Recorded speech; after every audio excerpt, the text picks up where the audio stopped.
ਬਟਾਲਾ ਤੋਂ 7 ਕਿਲੋਮੀਟਰ ਦੂਰ ਇਤਿਹਾਸਿਕ ਮੰਦਿਰ ਹੈ ਅਚਲੇਸ਼ਵਰ ਧਾਮ, ਜਿੱਥੇ ਮਾਨਤਾ ਹੈ ਕਿ ਭਗਵਾਨ ਸ਼ੰਕਰ ਜੀ ਦੇ ਵੱਡੇ ਪੁੱਤਰ ਕਾਰਤਿਕ ਸਵਾਮੀ ਜੀ ਦਾ ਸਥਾਨ ਹੈ। ਇੱਥੇ ਦੀਵਾਲੀ ਤੋਂ 8 ਦਿਨ ਬਾਅਦ 9ਵੀਂ ਅਤੇ 10ਵੀਂ ਦਾ ਇਤਿਹਾਸਿਕ ਦਾ 2 ਰੋਜ਼ ਜੋੜ ਮੇਲਾ ਲੱਗਦਾ ਹੈ, ਜਿੱਥੇ ਲੱਖਾਂ ਦੀ ਤਾਦਾਦ ਵਿੱਚ ਸੰਗਤਾਂ ਆ ਕੇ ਇਸ਼ਨਾਨ ਕਰਦੀਆਂ ਨੇ ਅਤੇ ਨਮਸਤਕ ਹੁੰਦੀਆਂ ਨੇ। ਗੱਲਬਾਤ ਕਰਦਿਆਂ ਦੌਰਾਨ ਮੰਦਿਰ ਦੇ ਮਹੰਤ ਕਮਲਪੁਰੀ ਨੇ ਜਾਣਕਾਰੀ ਦਿੰਦਿਆਂ ਕਿਹਾ ਕਿ ਜਦੋਂ ਭਗਵਾਨ ਸ਼ੰਕਰ ਜੀ ਨੇ ਆਪਣੇ ਦੋਨਾਂ ਪੁੱਤਰਾਂ ਵਿੱਚੋਂ ਇੱਕ ਨੂੰ ਰਾਜਗੱਦੀ ਦੇਣੀ ਸੀ ਤਾਂ ਉਹਨਾਂ ਕਿਹਾ ਸੀ ਕਿ ਜੋ ਪਹਿਲਾਂ ਪ੍ਰਿਥਵੀ ਦਾ ਚੱਕਰ ਲਗਾਏਗਾ ਉਸ ਨੂੰ ਰਾਜਗੱਦੀ ਮਿਲੇਗੀ। ਪਰ ਭਗਵਾਨ ਗਣੇਸ਼ ਜੀ ਨੇ ਆਪਣੇ ਮਾਤਾ-ਪਿਤਾ ਭਗਵਾਨ ਸ਼ੰਕਰ ਅਤੇ ਮਾਤਾ ਗੌਰਾ ਦੀ ਪਰਿਕਰਮਾ ਕਰਕੇ ਕਿਹਾ ਕਿ ਤੁਸੀਂ ਹੀ ਪ੍ਰਿਥਵੀ ਦੇ ਰਚੇਤਾ ਹੋ, ਇਸ ਲਈ ਮੈਂ ਤੁਹਾਡੀ ਹੀ ਪਰਿਕਰਮਾ ਕਰ ਲਈ ਹੈ। ਜਿਸ ਤੋਂ ਖੁਸ਼ ਹੋ ਕੇ ਭਗਵਾਨ ਸ਼ੰਕਰ ਜੀ ਨੇ ਰਾਜਗੱਦੀ ਗਣੇਸ਼ ਜੀ ਨੂੰ ਦੇ ਦਿੱਤੀ। ਉਸ ਸਮੇਂ ਨਾਰਦ ਜੀ ਨੇ ਕਾਰਤਿਕ ਸਵਾਮੀ ਨੂੰ ਸੂਚਨਾ ਦਿੱਤੀ ਕਿ ਤੁਸੀਂ ਪ੍ਰਿਥਵੀ ਦਾ ਚੱਕਰ ਲਗਾ ਰਹੇ ਹੋ, ਪਰ ਕੈਲਾਸ਼ ਤੇ ਗੱਦੀ ਗਣੇਸ਼ ਜੀ ਨੂੰ ਮਿਲ ਗਈ ਹੈ। ਜਿਸ ਤੋਂ ਬਾਅਦ ਕਾਰਤਿਕ ਸਵਾਮੀ ਐਸੇ ਸਥਾਨ ਤੇ ਬੈਠ ਗਏ ਅਤੇ ਉਹਨਾਂ ਨੂੰ ਮਨਾਉਣ ਲਈ ਭਗਵਾਨ ਸ਼ੰਕਰ ਦੇ ਨਾਲ 33 ਕਰੋੜ ਦੇਵੀ ਦੇਵਤਾ ਆਏ, ਪਰ ਕਾਰਤਿਕ ਸਵਾਮੀ ਨਹੀਂ ਗਏ। ਉਸ ਤੋਂ ਬਾਅਦ ਸ਼ੰਕਰ ਜੀ ਨੇ ਕਾਰਤਿਕ ਸਵਾਮੀ ਨੂੰ ਵਰਦਾਨ ਦਿੱਤਾ ਕਿ ਦੀਵਾਲੀ ਤੋਂ 8 ਦਿਨ ਬਾਅਦ ਇੱਥੇ 9ਵੀਂ 10ਵੀਂ ਦਾ ਮੇਲਾ ਲੱਗੇਗਾ, ਜਿਸ ਵਿੱਚ 33 ਕਰੋੜ ਦੇਵੀ ਦੇਵਤਾ ਆਣਗੇ। ਤਦ ਤੋਂ ਹੀ ਇਹ ਸੋਮਵਾਰ ਦਾ ਇਸ਼ਨਾਨ ਪਵਿੱਤਰ ਮੰਨਿਆ ਜਾਂਦਾ ਹੈ। ਲੱਖਾਂ ਦੀ ਸੰਗਤਾਂ ਨਮਸਤਕ ਹੁੰਦੀਆਂ ਨੇ ਤੇ ਸਾਰੇ ਪ੍ਰਬੰਧ ਮੁਕੰਮਲ ਕੀਤੇ ਜਾਂਦੇ ਨੇ। ਬਟਾਲਾ ਤੋਂ ਜਗਜੀਤ ਸਿੰਘ ਅਤੇ ਰਮੇਸ਼ ਭਾਟੀਆ ਦੀ ਖਾਸ ਰਿਪੋर्ट, IBN 7 खबरनामा, हर खबर सच के साथ।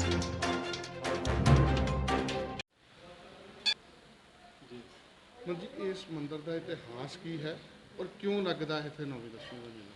देखो, इस मंदिर के 2 इतिहास ने। एक तो यह है कि महाराज भोले शंकर जी इतने कदों पधारे थे।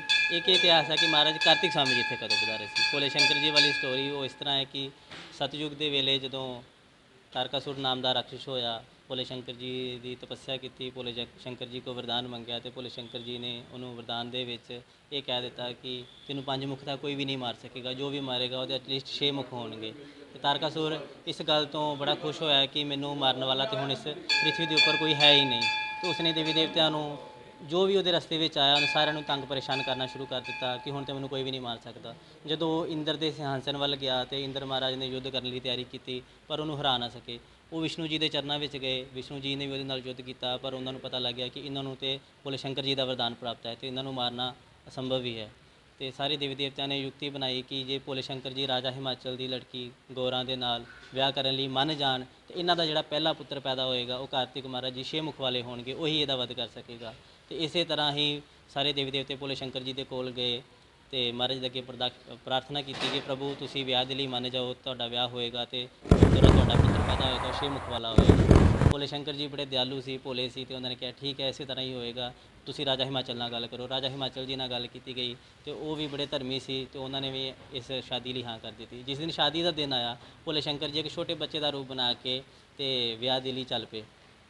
जो मंडप के पहुँचे तो माता जी को माला लैके अपने गले च पा ली, तो अपनी माला जी सी वो माता जी के गले में पा के नचन लग पे। देवी देवतियों थोड़ा शक हो गया कि किते ये तारकासुर ना भोले शंकर जी का वेश धारण करके आ गया होवे, किते भोले शंकर जी का अपमान ना हो जाए। इस करके उन्होंने अपने अपने जोड़े शस्त्र से उठा ले उन्होंने मारन ली। भोले शंकर जी बच्चे के रूप में ही उतों भज पे।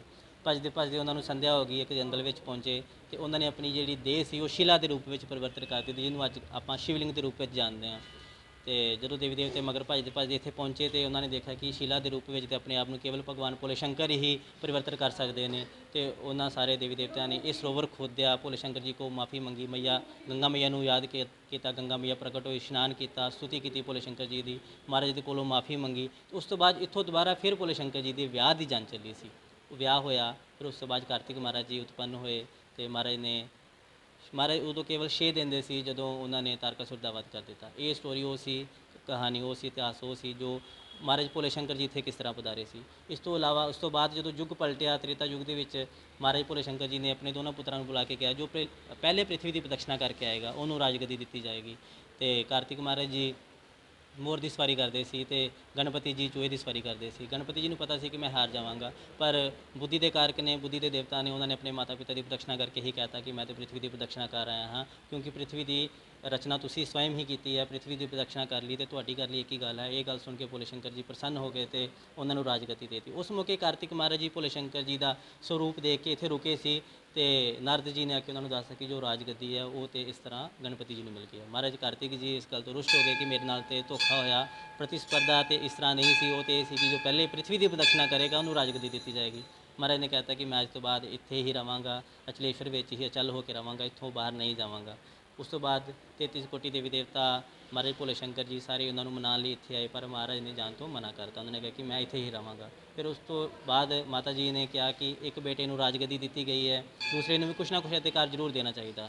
ਤੇ ਭੋਲੇ ਸ਼ੰਕਰ ਜੀ ਨੇ ਕਿਹਾ ਕਿ ਅੱਜ ਤੋਂ ਬਾਅਦ ਦੀਵਾਲੀ ਤੋਂ 8 ਦਿਨ ਬਾਅਦ ਇੱਥੇ 9ਵੀਂ 10ਵੀਂ ਦਾ ਪਰਵ ਲੱਗੇਗਾ, 9ਵੀਂ 10ਵੀਂ ਦਾ ਮੇਲਾ ਲੱਗੇਗਾ, ਜਿਸ ਵਿੱਚ 33 ਕੋਟੀ ਦੇਵੀ ਦੇਵਤਾ ਤੁਹਾਨੂੰ ਮਿਲਣ ਲਈ ਪਧਾਰਨਗੇ। ਤੁਸੀਂ ਕਿਸੇ ਦੇ ਕੋਲ ਚੱਲ ਕੇ ਨਹੀਂ ਜਾਓਗੇ, ਸਾਰੇ ਤੁਹਾਨੂੰ ਚੱਲ ਕੇ ਮਿਲਣ ਲਈ ਆਇਆ ਕਰਨਗੇ। ਉਸ ਦਿਨ ਤੋਂ ਬਾਅਦ ਇੱਥੇ 9ਵੀਂ 10ਵੀਂ ਦਾ ਮੇਲਾ ਲੱਗਦਾ, ਕਿਉਂਕਿ ਮਹਾਰਾਜ ਭੋਲੇ ਸ਼ੰਕਰ ਜੀ ਦਾ ਮੰਦਿਰ ਸੀ। ਇੱਥੇ ਸ਼ਿਵਰਾਤਰੀ ਦਾ ਮੇਲਾ ਵੀ ਲੱਗਦਾ ਆ। ਸਾਵਨ ਮਹੀਨੇ ਵਿੱਚ ਵੀ ਪਿਛਲੇ ਕੁਝ 15 ਸਾਲਾਂ ਤੋਂ ਟਰਸਟ ਦੇ ਸਹਿਯੋਗ ਦੇ ਨਾਲ ਇੱਥੇ ਮੇਲਾ ਲੱਗਣਾ ਸ਼ੁਰੂ ਹੋਇਆ। ਹੁਣ ਕੱਲ੍ਹ 9ਵੀਂ ਦਾ ਪਰਵ ਹੈ, ਪਰਸੋਂ 10ਵੀਂ ਦਾ ਪਰਵ ਹੈ। ਕੱਲ੍ਹ 9ਵੀਂ ਦੀ ਰਾਤ ਨੂੰ ਇੱਥੇ ਆਪਣੇ ਗਾਇਕ ਮਨੀ ਲਾਡਲਾ ਜੀ ਗੁਣਗਾਨ ਕਰਨਗੇ, ਜੋ ਟਰਸਟ ਵੱਲੋਂ ਆਮੰਤਰਿਤ ਨੇ। ਬਾਹਰ ਮੰਦਿਰ ਦੀ ਪਰਿਸਰ ਦੇ ਬਾਹਰਲੀ ਸਾਈਡ ਤੇ ਪਾਰਕਿੰਗ ਦੇ ਵਿੱਚ ਬਹੁਤ ਸਾਰੇ ਬਟਾਲੇ ਦੀਆਂ ਸੰਸਥਾਵਾਂ ਨੇ, ਜਿਨ੍ਹਾਂ ਨੇ ਬਹੁਤ ਵੱਡੇ ਲੰਗਰ ਦਾ ਪ੍ਰਬੰਧ ਕੀਤਾ ਹੈ। ਮੰਦਿਰ ਵੱਲੋਂ ਵੀ ਲੰਗਰ ਲਗਾਇਆ ਜਾਂਦਾ ਹੈ। ਸਾਰੇ ਸ਼ਰਧਾਲੂਆਂ ਨੂੰ ਕਿਸੇ ਵੀ ਤਰ੍ਹਾਂ ਕੋਈ ਕਮੀ ਨਾ ਆਏ, ਇਸ ਤਰ੍ਹਾਂ ਹਰ ਤਰ੍ਹਾਂ ਦੇ ਜੋ ਕੋਸ਼ਿਸ਼ ਹੈ ਉਹ ਮੰਦਿਰ ਦੇ ਸੇਵਾਦਾਰਾਂ ਵੱਲੋਂ। ਸੰਗਤ ਆਉਂਦੀ ਹੈ, ਕਿੰਨੀ ਕੁ ਸੰਗਤ ਹੁੰਦੀ ਹੈ? ਅਚਲੇਸ਼ਵਰ ਵਿੱਚ ਦੇਖੋ ਕਿ ਦੇਸ਼ਾਂ ਵਿਦੇਸ਼ਾਂ ਤੋਂ ਸੰਗਤ ਆ ਰਹੀ ਹੈ, ਲੱਖਾਂ ਦੀ ਤਾਦਾਦ ਵਿੱਚ ਸੰਗਤ ਆਉਂਦੀ ਹੈ। ਤੁਸੀਂ ਕੱਲ੍ਹ ਦੇਖੋਗੇ ਤੇ ਕੱਲ੍ਹ ਇੱਥੇ ਪੈਰ ਰੱਖਣ ਨੂੰ ਜਗ੍ਹਾ ਨਹੀਂ ਮਿਲਣੀ ਤੁਹਾਨੂੰ। ਕੱਲ੍ਹ ਬਹੁਤ ਭਾਰੀ ਤਾਦਾਦ ਵਿੱਚ ਸ਼ਰਧਾਲੂ ਆਉਂਦੇ ਨੇ, ਸਾਧੂ ਜਨ ਬਹੁਤ ਆਉਂਦੇ ਨੇ, ਬਹੁਤ ਤਾਦਾਦ ਵਿੱਚ ਲੋਕੀ ਹੁੰਦੇ ਨੇ। ਕਿੰਨੀ ਕੁ ਤਿਆਰੀਆਂ ਮੁਕੰਮਲ ਹੋ ਗਈਆਂ? ਲਗਭਗ ਸਾਰੀਆਂ ਤਿਆਰੀਆਂ ਮੁਕੰਮਲ ਹੋ ਚੁੱਕੀਆਂ ਨੇ। ਥੋੜ੍ਹੇ ਮੋਟੇ ਛੋਟੇ ਮੋਟੇ ਕੰਮ ਰਹਿ ਗਏ ਨੇ, ਉਹ ਅੱਜ ਕੰਪਲੀਟ ਹੋ ਜਾਣਗੇ। ਕੀ ਨਾਮ ਹੈ? ਅਭਿਨਵ ਸੇਖਣੀ। ਅਭਿਨਵ ਜੀ, ਕਿਸ ਤਰ੍ਹਾਂ ਦੇ ਇੱਥੇ ਲੋਕ ਸ਼ਰਧਾ ਭਾਵਨਾ ਲੈ ਕੇ ਆਉਂਦੇ ਤੇ ਕਿੰਨੀ ਕੁ ਸੰਗਤ ਹੁੰਦੀ ਹੈ? ਇੱਥੇ ਲੋਕ ਬਹੁਤ ਸ਼ਰਧਾ ਨਾਲ ਆਉਂਦੇ ਨੇ ਜੀ, ਭੋਲੇਨਾਥ ਦੇ ਪਿਆਰ ਨਾਲ ਆਉਂਦੇ ਨੇ ਤੇ ਸੰਗਤ ਬਹੁਤ ਸੰਗਤ ਆਉਂਦੀ ਹੈ। ਸਵੇਰੇ 3:30 ਵਜੇ ਤੋਂ ਲਾਈਨ ਸ਼ੁਰੂ ਹੋ ਜਾਂਦੀ ਆ, ਬਸ ਚੱਲ ਸੰਗਤ ਦਰਸ਼ਨ ਕਰਦੀ ਰਹਿੰਦੀ ਹੈ। ਮੇਲੇ 'ਚ ਕੀ ਕੁਛ ਜਿਹੜੇ ਧਾਰਮਿਕ ਸਮਾਗਮ ਕਿਹੜੇ ਕਿਹੜੇ ਹੁੰਦੇ ਆ? ਧਾਰਮਿਕ ਸਮਾਗਮ ਜੀ ਇੱਥੇ 9ਵੀਂ ਵਾਲੀ ਰਾਤ ਜਗਰਾਤੇ ਦਾ ਪ੍ਰਬੰਧ ਹੈ, ਜਗਰਾਤਾ ਹੋਣਾ। ਤੇ ਇਸ ਤੋਂ ਇਲਾਵਾ ਟਰਸਟ ਵੱਲੋਂ ਲੰਗਰ ਲਾਇਆ ਜਾਂਦਾ, ਉਹ ਟੁੱਟ ਕੱਲ੍ਹ ਸਵੇਰ ਤੋਂ ਸ਼ੁਰੂ ਹੋ ਜਾਣਾ। ਤੇ ਟਰਸਟ ਤੋਂ ਇਲਾਵਾ ਸ਼ਹਿਰ ਦੀਆਂ ਹੋਰ ਸੰਸਥਾਵਾਂ ਵੀ ਬਾਹਰ ਲੰਗਰ ਦਾ ਪੂਰਾ ਪ੍ਰਬੰਧ ਕਰਦੀਆਂ। 10ਵੀਂ ਵਾਲੇ ਸ਼ਾਮ ਨੂੰ ਜਦੋਂ ਮੇਲੇ ਦੀ ਸਮਾਪਨ ਹੁੰਦਾ, ਉਦੋਂ ਅਸੀਂ ਸਰੋਵਰ ਦੀ ਪਰਿਕਰਮਾ ਦਾ ਇੱਕ ਆਯੋਜਨ ਕਰਦੇ ਹਾਂ। ਉਹ ਪੂਰਾ ਸਾਰੇ ਸੰਤ ਸਮਾਜ ਦੇ ਨਾਲ ਤੇ ਸਾਰੇ ਜਾਣੇ ਉਹ ਵੀ ਹੁੰਦਾ। IBN 7 खबरनामा, हर खबर सच के साथ।